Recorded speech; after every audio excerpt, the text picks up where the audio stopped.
കുറെ സ്റ്റേജിൽ കയറിയിട്ടുണ്ട്. പക്ഷെ സ്വന്തം നാട്ടിലെ ഒരു സ്റ്റേജിൽ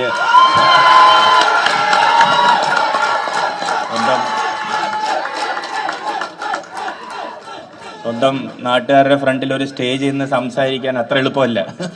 ആ ഒരു ചെറിയ ടെൻഷനൊക്കെ മനസ്സിലുണ്ട്. പിന്നെ ഇവിടെ വന്ന ഉടനെ നമ്മൾ പണ്ട് ഇവിടെ കുറേ കടപ്പുറമായിരുന്നല്ലോ, ഇപ്പോഴാണല്ലോ ഗ്രൗണ്ടും മാർബറൊക്കെ വന്നത്.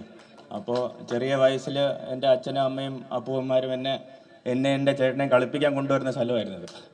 അപ്പോൾ ആ ഒരു ഓർമ്മയൊക്കെ ഭയങ്കരമായിട്ട് മനസ്സിൽ വരുന്നുണ്ട്. അപ്പോൾ ഭയങ്കര ഒരു ഗ്രേറ്റ്ഫുള്ളായിട്ട് വലിയ നന്ദിയുണ്ട് മനസ്സിൽ, ഭയങ്കര വലിയൊരു സന്തോഷം മനസ്സിൽ തോന്നുന്നുണ്ട്. എന്താണെന്ന് വെച്ചാൽ നമ്മൾ ഇവിടെ ഉണ്ടായിരിക്കുമ്പോൾ എനിക്ക് ഓർമ്മയുണ്ട്, ചെറിയ വയസ്സിൽ എൻ്റെ അച്ഛനും അമ്മയും എന്നെ എല്ലാ ദിവസവും ഗ്രൗണ്ടിൽ കൊണ്ടുപോകും. അപ്പോൾ വിഴിഞ്ഞം മുതൽ മെഡിക്കൽ കോളേജ് ഗ്രൗണ്ട് വരെ അച്ഛനും അമ്മയും മിക്ക ദിവസവും കൊണ്ടുപോകും. പക്ഷേ ചില ദിവസങ്ങളൊക്കെ കോട്ടപ്പുറം വീടിന്ന് നടന്ന് വിഴിഞ്ഞം ബസ് സ്റ്റാൻഡ് വരെ ഞാനും എൻ്റെ ചേട്ടനും വലിയ ബാഗൊക്കെ തൂക്കിയിട്ട് പോകാറുണ്ടായിരുന്നു. അപ്പോൾ നമ്മളെ വഴി കാണുന്ന കുറേ ചേട്ടന്മാരുടെ മുഖം എനിക്കിവിടെ കാണാം.